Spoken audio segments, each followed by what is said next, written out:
Hello, Morongo Basin, and listeners around the world online at Z107.7fm.com. Here is the Z107.7 local news for Tuesday, September 24th, 2024. A man was arrested on Saturday on suspicion of murder in Yucca Valley. On Saturday morning at around 9:45 a.m., the San Bernardino County Sheriff's Department received a request for a welfare check at a home in the 57,500 block of Redondo Street in Yucca Valley. They reported finding a deceased male at the home, and the Sheriff's Specialized Investigations Division took over the investigation. Early Sunday morning, detectives contacted a suspect, Brian Hall, 42, of Yucca Valley. Hall was arrested for suspicion of murder in connection with the case. He is being held without bail at the West Valley Detention Center. Neighbors say that Hall has been at the center of violent incidents in the community for several years, and at least 2 residents of the neighborhood have active restraining orders against him. The county coroner said that the identity of the deceased has not been positively confirmed. The investigation is ongoing. The man arrested in the attack on a Morongo Basin family that left 1 man dead and 2 people with serious injuries last Tuesday pled not guilty to 1 charge of murder, 2 charges of attempted murder, and several enhancements for causing great bodily injury and the use of a deadly weapon in San Bernardino County Court yesterday morning. Derek Elijah, a 34-year-old resident of Ontario, California, was arrested last week after the Abraham family was attacked in their home in the 3300 block of Bluegrass Avenue. The Sheriff's Department reports that Elijah, who was staying in a vacation rental near the Abraham household, was believed to be under the influence of controlled substances when he went onto the family's property and attempted to steal their car. The Sheriff's Department says that Elijah assaulted 3 members of the family with a baseball bat, leaving Hadgu Abraham, 63, dead. Hadgu's 61-year-old wife and 31-year-old son were taken to a hospital for treatment for their injuries. The son has been discharged, but the mother remains hospitalized. A new hotel development is being proposed for Landers, and the Landers Homestead Valley Community Association called a meeting last night to discuss the plans, which are currently going through the San Bernardino County permitting process. The proposed Landers Hotel project includes a restaurant, market, lodge, health lodge, laundry, engineering area, and covered parking. The project site is approximately 5.7 acres on the east side of Belfield Boulevard, north of Rishi Road. The community packed the room last night, and Mike Lipsitz, the vice president of the Landers Association and reporter for Z107.7, chaired the meeting. Z107.7's Hillary Sloan was at the meeting as well and provides this update. At last night's Landers community meeting, Mike Lipsitz updated a packed house on the Landers Hotel project. The general manager of the Bighorn Water Agency, Marina West, said the water district could serve this project, but 3 major questions must be answered first. How many water meters are needed, and what is the daily flow demand for the project? Secondly, what's the fire flow requirement? And lastly, what are the plans for sewage disposal? Currently, the water district does not have an answer from the developers. Lipsitz announced that this project was in the process of being permitted. If the community wants to raise the project's status to be controversial, residents should write to the project planner, Oliver Muji, via email at olivermuji.ca@lus.sbcounty.gov or call 909-387-4002. For more information, see this story at Z107.7fm.com. For Z107.7, this is reporter Hillary Sloan. At the end of last night's meeting, an informal vote was taken among those present to show who was in favor of the development. Only 4 people present voted in favor of the project, with one of those 4 being Landers Association Vice President Mike Lipsitz. A structure fire led to the explosion of live ammunition on Friday morning. At around 10 a.m., San Bernardino County fire crews responded to a report off El Dorado in Yucca Valley. Arriving crews found a detached garage that was well involved with fire, with an immediate exposure to the main residence, which was a duplex.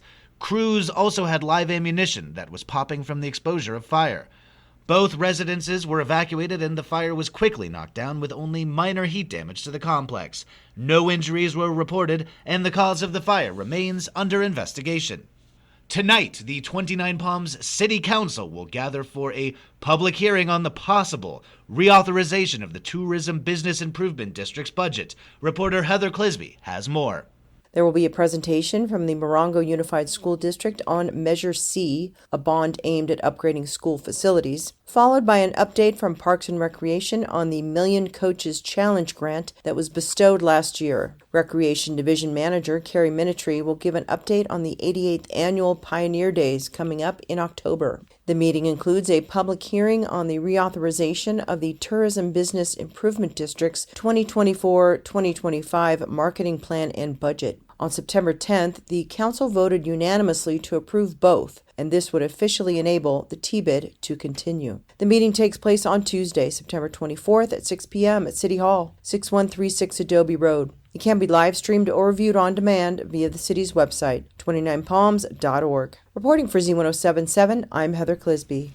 Western Joshua trees and native plant permits are a hot topic in the Morongo Basin, and the Yucca Valley Planning Commission will review its policy on the matter at tonight's meeting. Here is reporter Adeline J. Wells with more.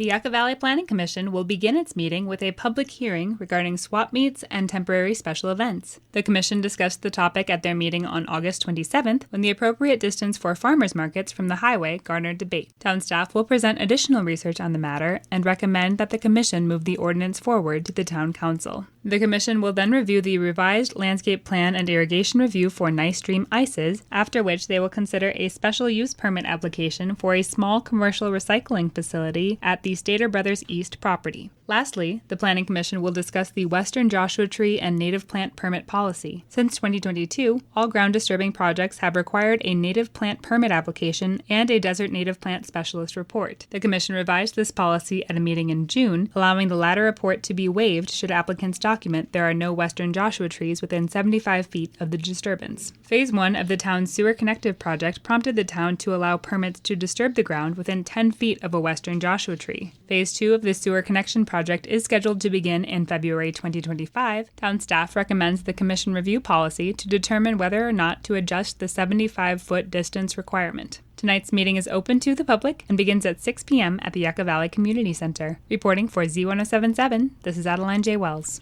Tomorrow, the 29 Palms Water District Board of Directors will gather for their monthly meeting. Reporter Heather Clisby rejoins us with a look at the agenda.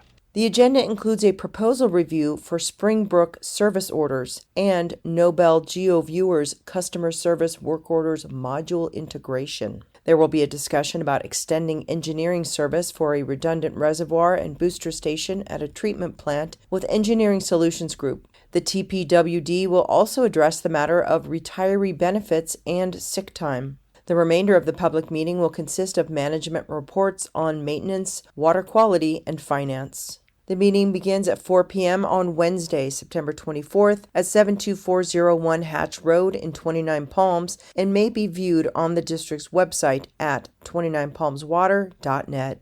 Reporting for Z107.7, I'm Heather Clisby.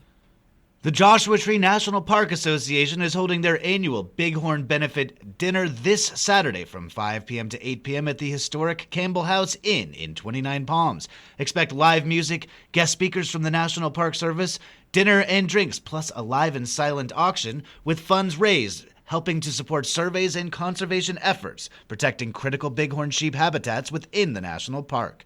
To learn more or purchase tickets, visit joshuatree.org. And finally, the Morongo Basin's hometown high school girls volleyball teams faced off last night.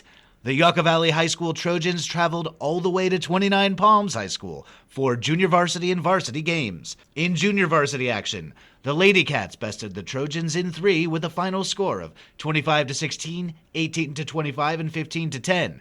And the varsity Lady Cats also took the win over the Trojans, winning in 3 straight, 25-21, 25-22, and 25-9. That's our local news. Hear local news 7 times a day, 7 days a week at 7, 8, 9, noon, 4, 5, and 6. If you hear about news happening, let us know. Email us at tips@z1077fm.com. Reporting for the Morongo Basin News Leader, the award-winning Z1077 Local News, I'm Jeff Harmetz.